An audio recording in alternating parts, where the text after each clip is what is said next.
Planejamento estratégico, planejamento, origem e evolução do conceito. Olá, amigo aluno, olá, amiga aluna. Sou o professor Hamilton, sou economista, tenho mestrado em gestão de negócios e vou trabalhar com vocês 10 aulas sobre planejamento estratégico. Vamos estudar conceitos, origem, evolução, o passo a passo da elaboração de um planejamento, sempre focando a perspectiva de que você venha fazer uma prova sobre esse tema em qualquer área e se sinta bem à vontade e bem tranquilo para entender essa dinâmica aí do planejamento estratégico. Ok? Vamos lá, espero que vocês tenham um ótimo aproveitamento desse curso. Bem, vamos começar aqui então vendo o conceito de planejamento e o conceito de plano. Então, atenção para o detalhe, planejamento é uma coisa, plano é outra coisa. Planejamento é uma função administrativa. Lembre que as funções administrativas são 4. Planejamento, organização, direção e controle. Planejamento é o primeiro, é onde as coisas começam na área da administração.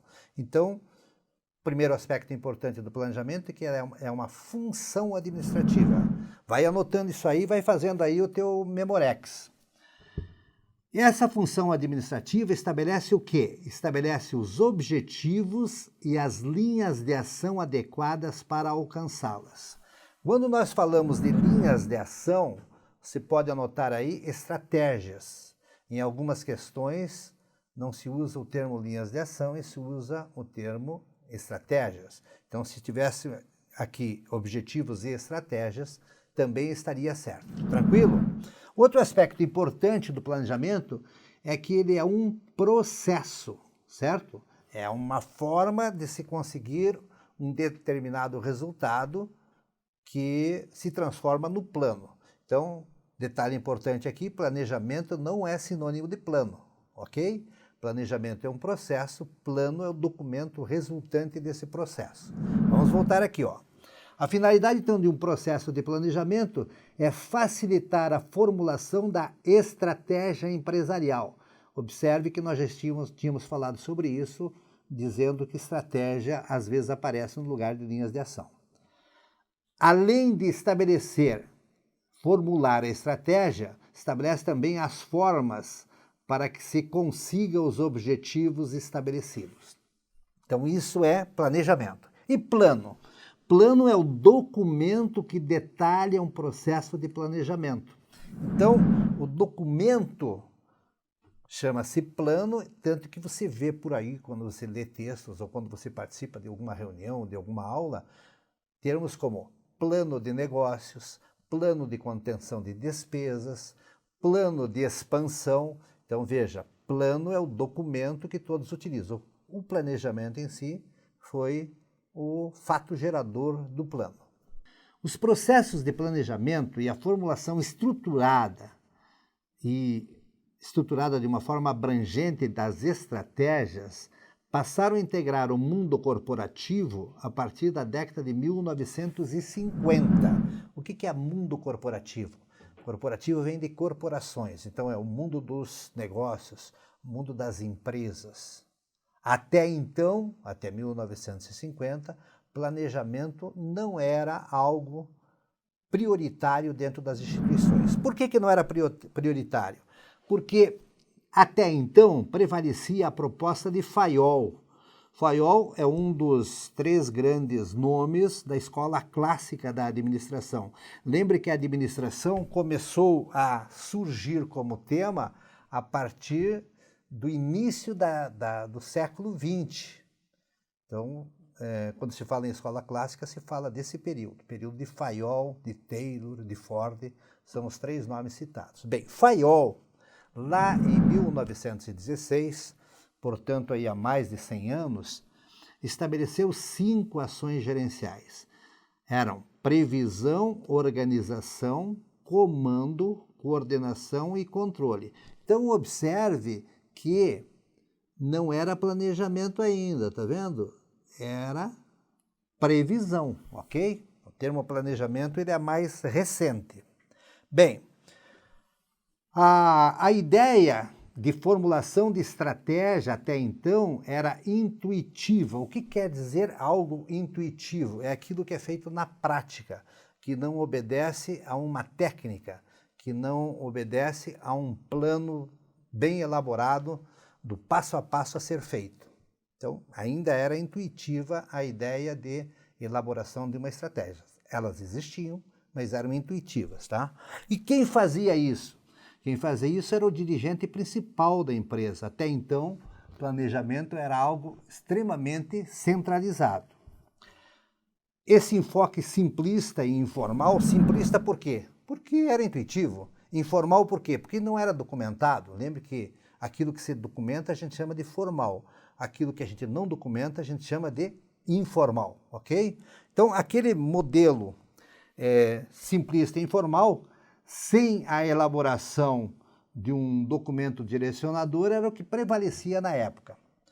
O foco de gestão, então, era, naquela época, padronização da produção e aumento da produtividade, visando o quê? Alcançar custos operacionais mínimos. E por que era assim?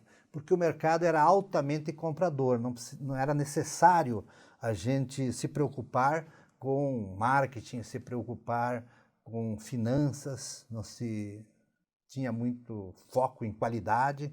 O fundamental era produzir bastante, era atender a demanda que era imensa. Então, não precisaria muito planejamento nesse período. Isso vai até 1950, quando o mundo dos negócios começa a se tornar mais complexo. E aí surge a ideia, então, do planejamento e, mais especificamente, do planejamento estratégico. Então, veja aqui, ó, essa visão que eu descrevi até agora é conhecida como visão taylorista-fordista, também pode aparecer como visão clássica. O planejamento, então, que na época era chamado de previsão, era prioritariamente voltado para o ambiente operacional e não para o ambiente estratégico. Tranquilo? Na segunda metade do século XX, então a partir de 1950, como a gente colocou aqui, ok? O que aconteceu? O planejamento estratégico transformou-se no processo que agrupou os conhecimentos e práticas sobre contabilidade, finanças, marketing, administração e economia. O que você conclui a partir dessa ideia de que os conhecimentos sobre gestão de até então passaram a ser agrupados sob o título de planejamento? Se entende que planejamento é uma área sistêmica, é uma área que atende todos os setores da empresa. E outro aspecto importante é que, por consequência, hoje é considerado a atividade mais nobre da área da administração. Tranquilo até aqui? Vamos para frente? Bem, qual foi a evolução do conceito de planejamento? O que determinou que esse conceito surgisse foi o quê? Foi as empresas passarem a dar mais atenção ao mercado. Também foi motivo a sistematização dos processos de planejamento. Ocorreram avanços tecnológicos no período. Houve aumento das relações comerciais entre países e houve a diversificação dos produtos existentes. Surge então aí, a partir de 1950, o mundo que se conhece hoje. Um mundo complexo, um mundo com muitas variáveis envolvidas no processo decisório tanto das empresas como dos governos. Detalhe importante, planejamento estratégico, quando a gente fala em mundo corporativo, ele inclui a administração pública e a administração privada. Tranquilo? Então, passa a acontecer a necessidade de sair do modelo de previsão intuitiva para um modelo de planejamento sistematizado. Veja aqui, ó, com o planejamento sistematizado, as empresas tornaram-se eficientes no quê? Na busca de clientes, no desenvolvimento de novos produtos e serviços e na melhoria do atendimento ao cliente. E aí surge então o mundo que você conhece, o mundo que você vive atualmente. Observe como não é difícil você responder sobre administração, sobre gestão de negócios ou sobre planejamento.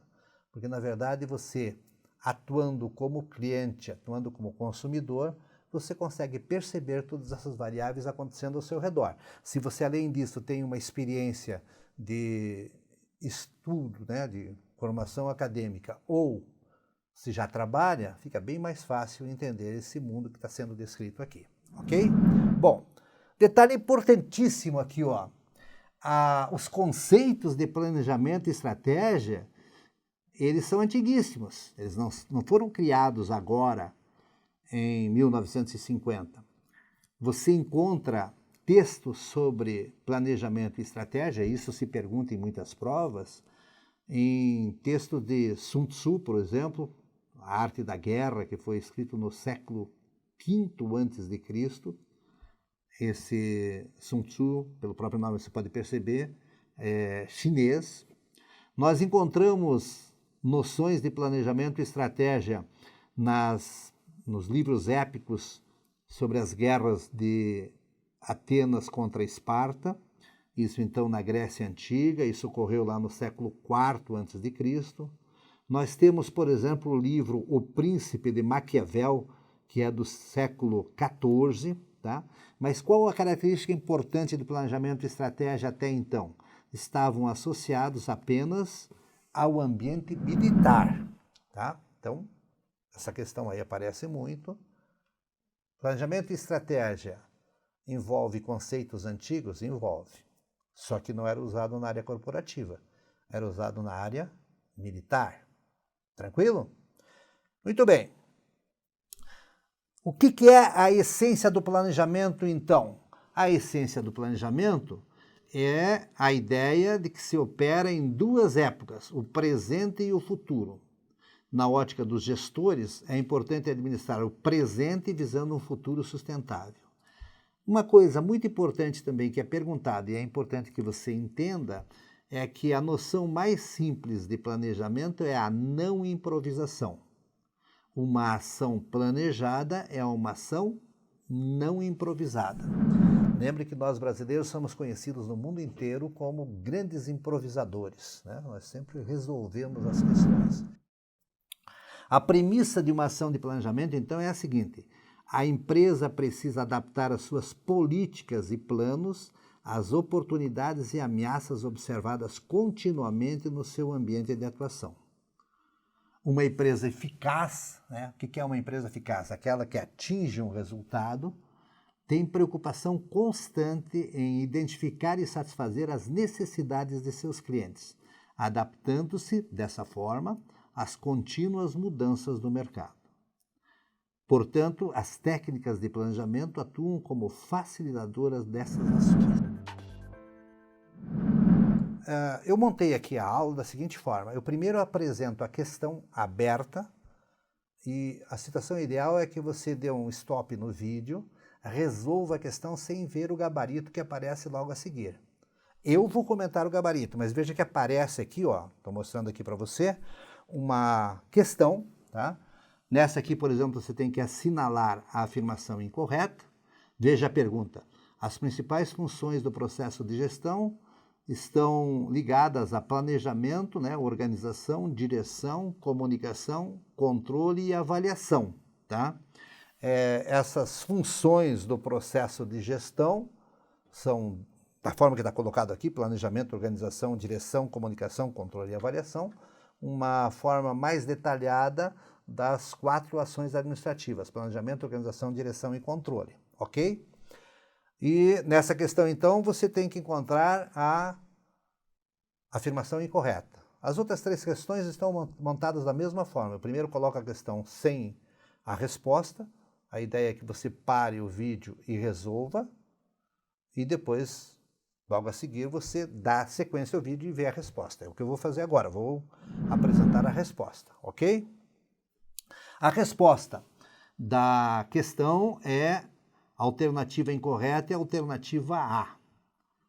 Então, esta alternativa A é a alternativa incorreta. O que ela diz?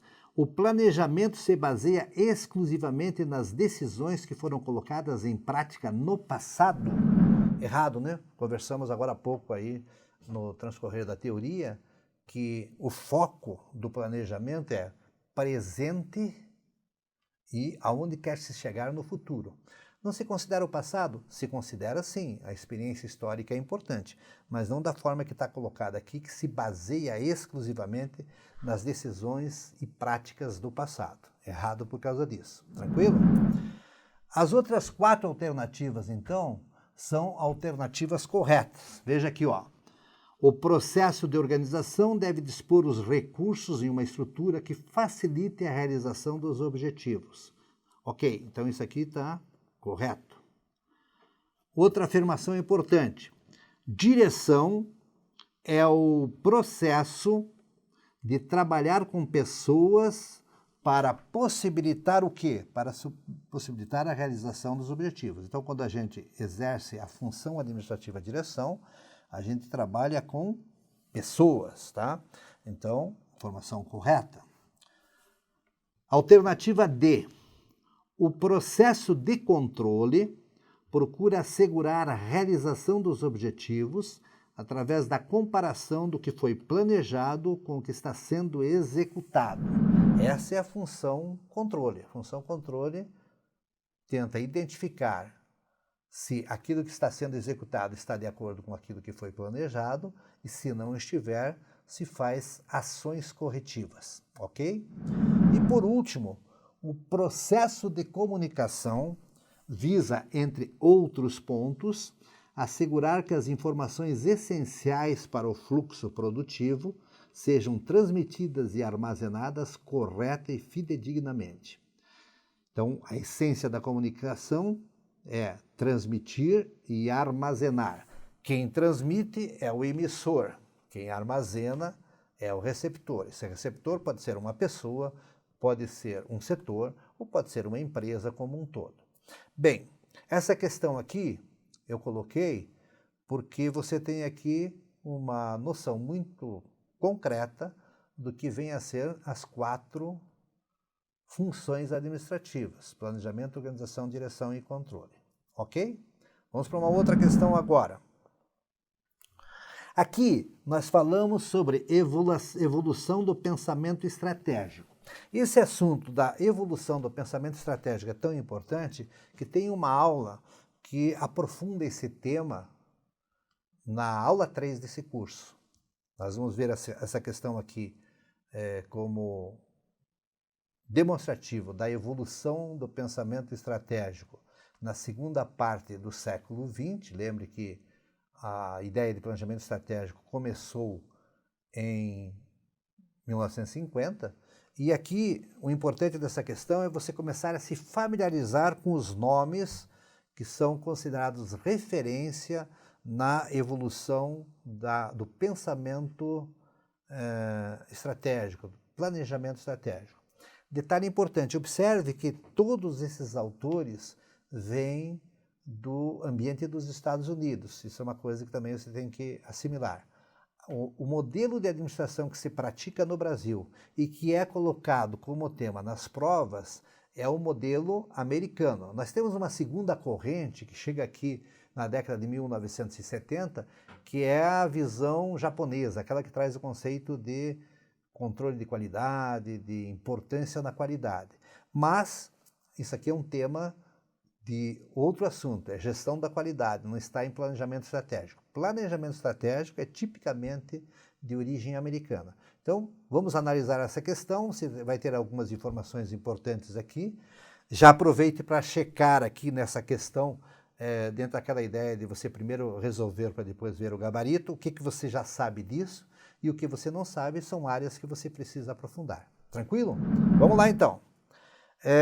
Sobre a evolução do pensamento estratégico, marque V para as afirmativas verdadeiras e F para as falsas. Então, dê aquele stop que eu te falei no vídeo e analise aí esses assuntos.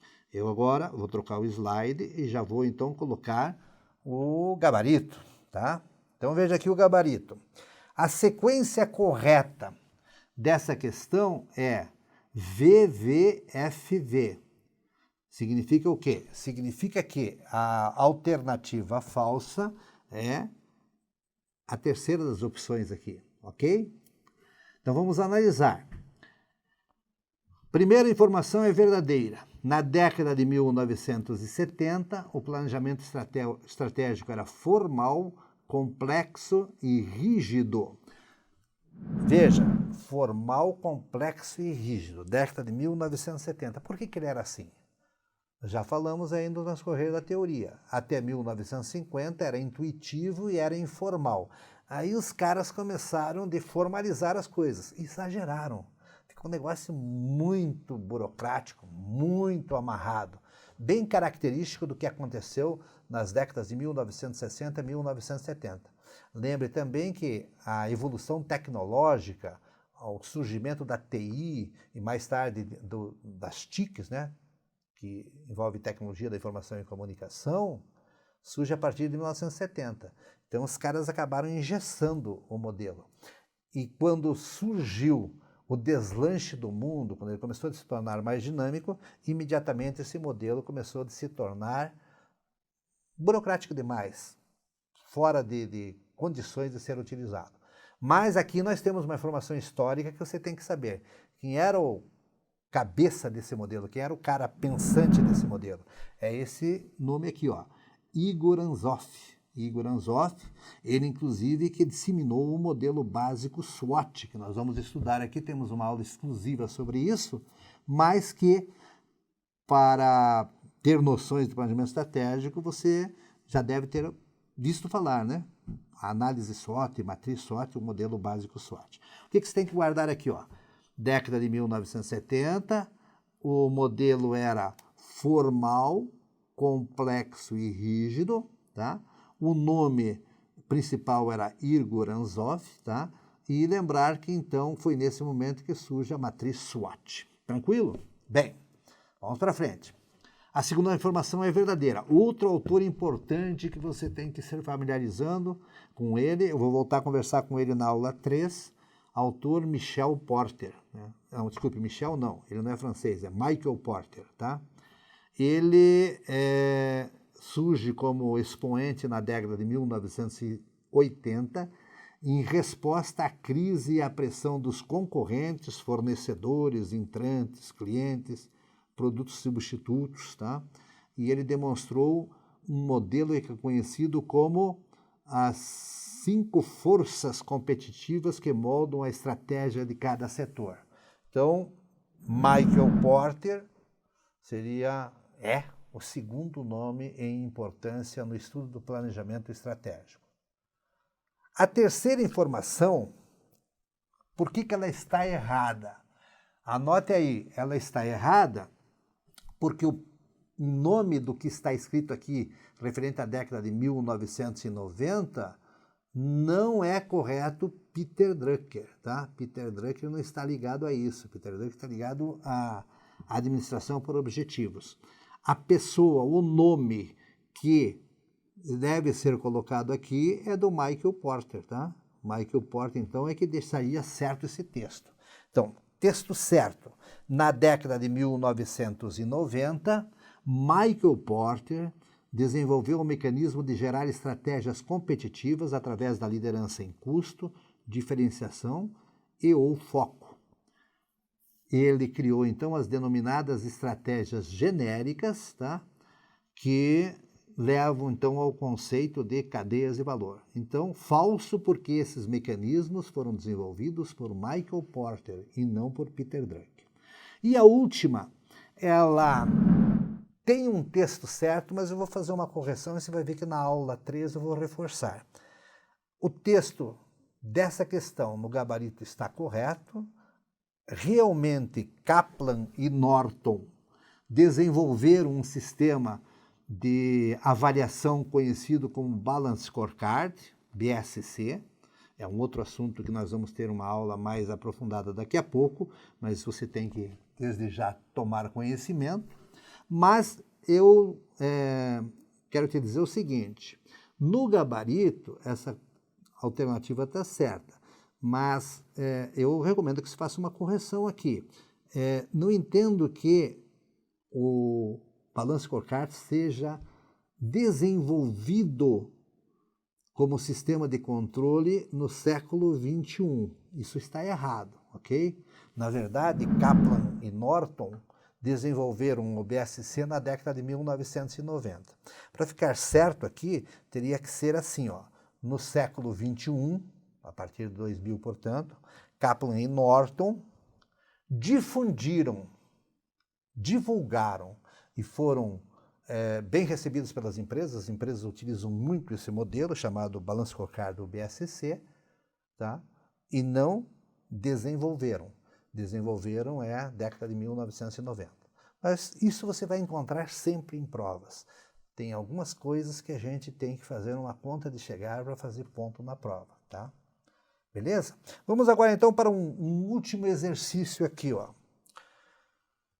No que concerne às funções do administrador, a de planejar contempla o quê? Então nós temos aqui 3 alternativas, a terceira alternativa está errada, ok?